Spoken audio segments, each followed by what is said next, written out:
Hello everyone, मैं Swati Gautam BMS third year की student आपको अपने गोल्ड ब्लैडर स्टोन की सारी स्टोरी शेयर कर रही हूँ कि क्या क्या मेंटलिटी मेरी रही उस वक्त, और मेरी नहीं सबकी रहती होगी मेंटलिटी उस टाइम। क्या सोच रहे हैं और क्या सिम्टम्स रहते हैं और किस तरह से तुम्हें किस किस चीज़ का ध्यान रखना चाहिए, और मेडिसिन से ठीक हो सकते हैं या नहीं हो सकते हैं।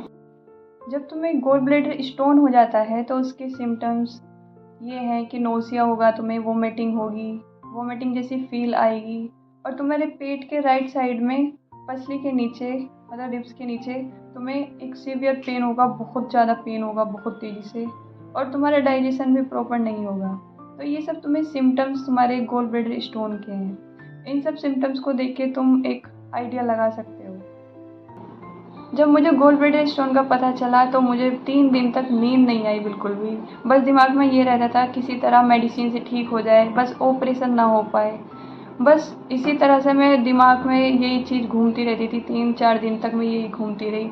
फिर मैंने अपने कॉलेज में टीचर से बात की कि क्या इसका सॉल्यूशन हो सकता है मेडिसिन से, क्या इसका ट्रीटमेंट मेडिसिन से हो सकता है या नहीं। लेकिन सभी टीचर्स ने बोल दिया कि इसका कोई भी ट्रीटमेंट नहीं है, तुम्हें ऑपरेशन ही कराना पड़ेगा।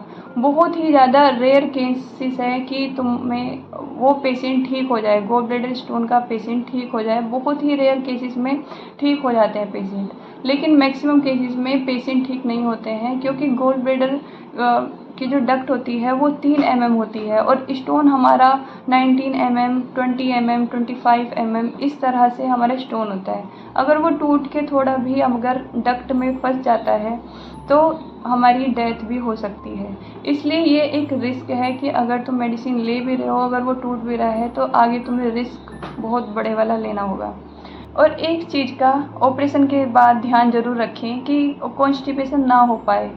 फाइबर रिच फूड लें, क्योंकि उससे काफ़ी पेशेंट में देखने को मिला है कि काफ़ी पाइल्स या फिस्टुला जैसी काफ़ी प्रॉब्लम्स ऑपरेशन के बाद हो जाती हैं।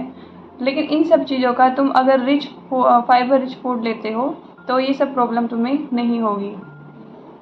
मुझे आज ऑपरेशन हुए 4 महीने हो गए हैं, मुझे किसी भी तरह की कोई प्रॉब्लम नहीं आई है। मैं घी भी रेगुलर खा रही हूँ, चिकनाई वाली चीज़ें भी रेगुलर खा रही हूँ, लेकिन एक लिमिट वे में। तुम एक लिमिट वे में कुछ भी करते हो तो तुम्हारी बॉडी को कोई भी हार्म नहीं होता है। तो इसलिए अगर तुम ये सोच रहे हो कि हम ये सब खा पी नहीं पाएंगे तो बिल्कुल मत सोचो, तुम आराम से खा सकते हो। ऑपरेशन हो गया उसके बाद मेरा 1 हफ्ते तक बस मैंने कुछ चिकनाई वगैरह चीज़ें नहीं खाई, डाइट का बहुत ज़्यादा ध्यान रखा। लेकिन 1 हफ्ते बाद मैंने धीरे धीरे थोड़ा थोड़ा स्टार्ट किया। कम से कम 15 दिन तो मैंने कम से कम खाने पीने का बहुत ज़्यादा ध्यान रखा। उसके बाद मैंने अपने खाने में थोड़ा थोड़ा घी ऐड किया और थोड़ी थोड़ी चिकनाई वाली चीज़ें ऐड की। धीरे धीरे मैंने उसको बढ़ाया, तो आज मेरे को किसी भी तरह की पेट में कोई प्रॉब्लम नहीं है। और जैसे कि मैं एक आयुर्वेद की स्टूडेंट हूँ, तो मैं अपना आयुर्वेद के अकॉर्डिंग ही अपनी डाइट, अपना रूटीन, डेली की दिनचर्या मैं अपनी आयुर्वेद के अकॉर्डिंग ही फॉलो करती हूँ।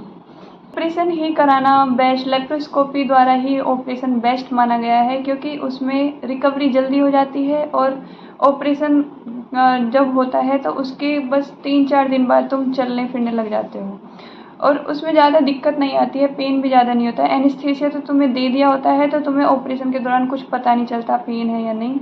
और बिल्कुल भी मत डरिए और ऑपरेशन करा लीजिए, बिल्कुल भी ना घबराइए।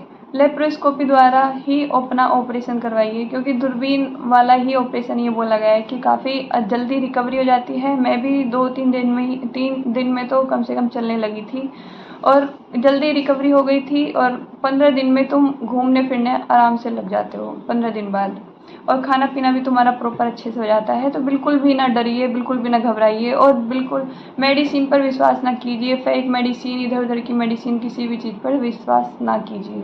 बहुत रेयर केसेस होते हैं कि पेशेंट ठीक हो जाते हैं, लेकिन इसमें बहुत ज़्यादा रिस्क भी होता है।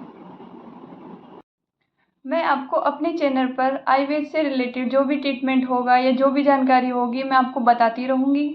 और आपको मेरी वीडियो पसंद आई हो तो लाइक कीजिए और चैनल को सब्सक्राइब कीजिए। मैं इसी चैनल पर अपने गोल्ड ब्लैडर स्टोन की जो ऑपरेशन में जो जो डाइट मैंने ली थी वो मैं अगली वीडियो में आपको बताने वाली हूँ। Thank you so much.